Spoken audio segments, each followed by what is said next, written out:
Est-ce que vous pouvez vous présenter, s'il vous plaît ? Alors, je suis Thierry Freyss, je suis le chef d'établissement de l'école Saint-Louis à Aubusson dans la Creuse et je suis enseignant dans la classe de CP. Vous êtes chef d'établissement de cette école depuis combien de temps ? Alors, je suis chef d'établissement depuis 2018 et je travaille dans cette école depuis 2014. Et avant cela ? Avant cela, j'ai travaillé à l'école Notre-Dame à Guéret pendant 6 ans et j'ai commencé à enseigner dans l'enseignement catholique à l'école Jeanne d'Arc à Limoges en 2007, d'après mes souvenirs. Super. Pourquoi avoir fait le choix particulièrement de l'enseignement catholique pour enseigner ? Alors c'est presque par hasard. J'ai un ami qui avait commencé à faire des suppléances dans le privé catholique, qui n'avait pas encore le concours et qui pouvait faire des remplacements. Donc j'ai suivi ce chemin, je suis allé à la direction diocésaine de Limoges.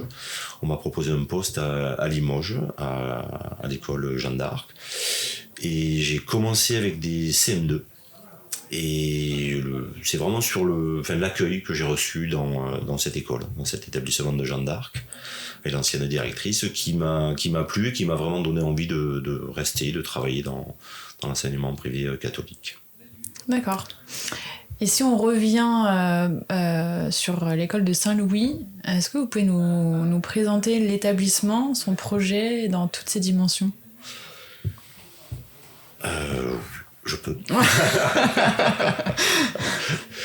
Alors, l'école Saint-Louis, c'est une petite école en milieu rural. Il n'y a que 3 écoles privées catholiques dans la Creuse. C'est une école qui... Alors souvent, les parents disent que c'est une école familiale, parce qu'on a eu 3 classes pendant très longtemps.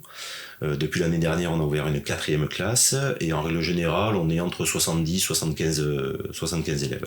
Donc c'est vraiment une école à taille humaine.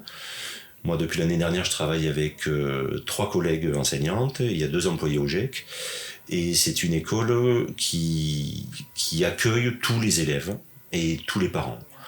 Et vraiment, le projet de cette école, c'est d'accueillir tout le monde. On accueille des enfants qui vont bien, on accueille des enfants qui vont moins bien, qui ont différents troubles, scolaires ou pas, et on accueille chaque enfant dans toutes les dimensions.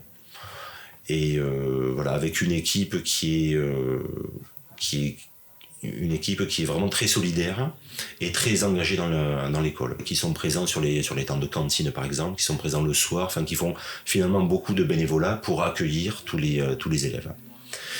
Et on a bien entendu la dimension pastorale, où on est très accompagné aussi par le père Marie de Brice, qui est le curé de la paroisse, et qui vient tous les jeudis. Tous les jeudis à l'école, qui est très présent, qui vient même d'autres jours, qui vient jouer au foot avec les élèves et qui les accompagne dans cette dimension religieuse. Et mes collègues participent aussi énormément, tous les adultes participent à cette dimension pastorale, à travers l'éveil et la foi, à travers la culture chrétienne également. Et on essaie de vivre ça dans chaque moment de la journée, chaque moment de l'année. Pouvez-vous nous donner un exemple de réussite éducative et pastorale récente qui vous rend particulièrement fier ? Alors, une réussite, oui, alors j'en ai de nombreuses, mais une particulière, on a reçu une élève en petite section, qui avait fait quelques mois dans une autre école, et ça avait été très compliqué pour cette petite fille et pour les parents. Quand on a accueilli cette petite fille, ça a été dans des conditions assez difficiles. C'est une petite qui avait beaucoup de mal à venir à l'école. Une petite fille qui avait un comportement qui n'était pas spécialement adapté à l'école. Donc ça a été très compliqué pour elle, très compliqué pour ses pairs, très compliqué pour l'enseignante. Et c'est une petite fille qu'on a vue évoluer d'année en année. C'est une petite fille qui est au CM2, donc qui est amenée à aller en 6e l'année prochaine. Et on a vu vraiment une évolution de cette petite d'année en année.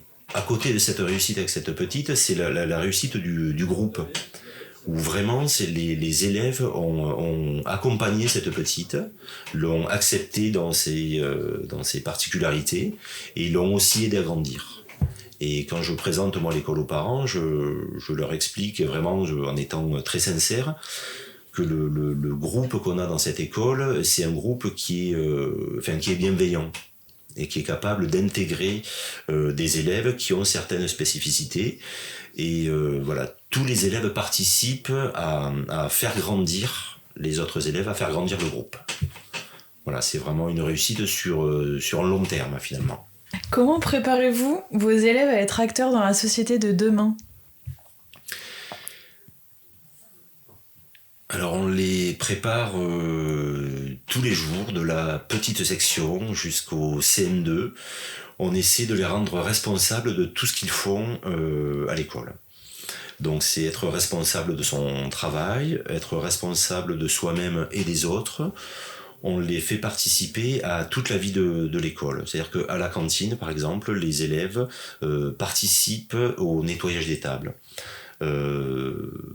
Les CM2 vont aider les maternelles quand ils ont besoin de couper la viande, les aider pour dans des exemples très, très concrets, de mettre le sucre dans les yaourts, de les aider à débarrasser, à ranger leurs serviettes.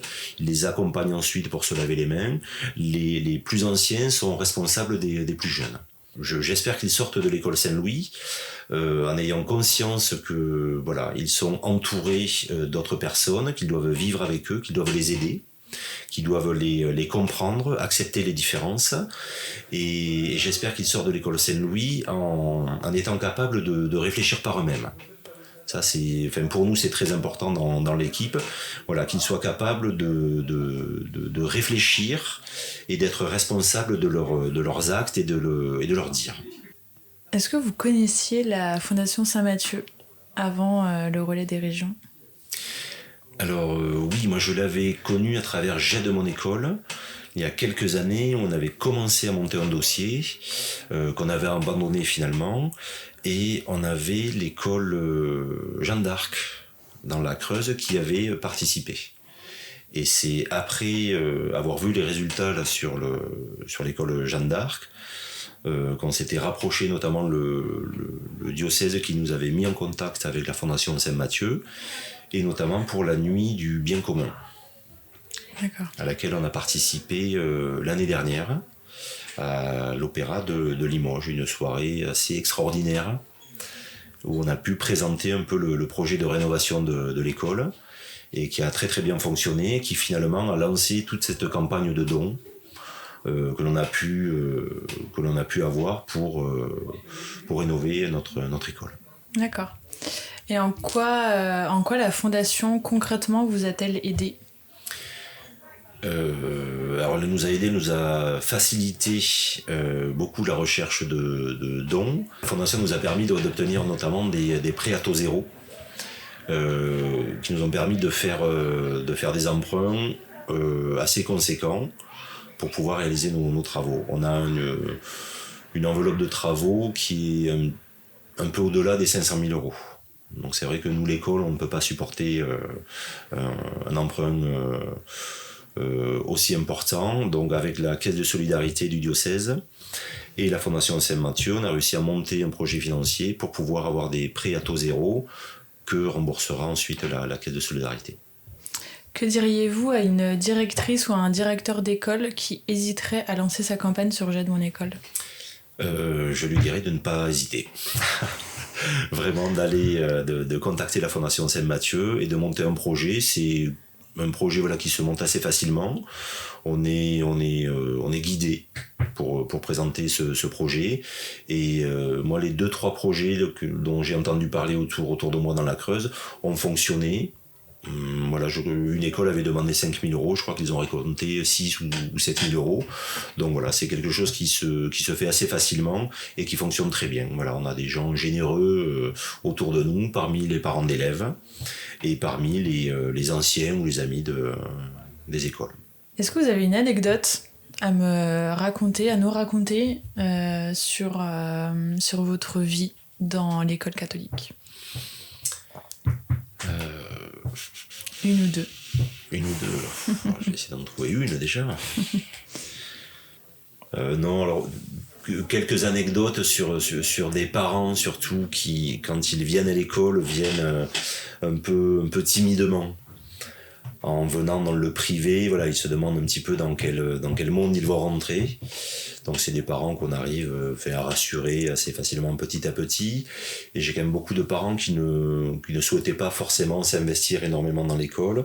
Et j'ai l'exemple d'un père d'élève qui est arrivé, sa fille était au CE1, il a commencé par l'APEL, il a commencé par être ensuite à l'OGEC, il a été secrétaire, puis trésorier, et il est président de l'OGEC. Voilà, donc c'est des petites anecdotes de parents qui au début vraiment viennent timidement et s'investissent finalement énormément dans l'école. On a les parents de l'école sont nos meilleurs ambassadeurs, même si au début ils viennent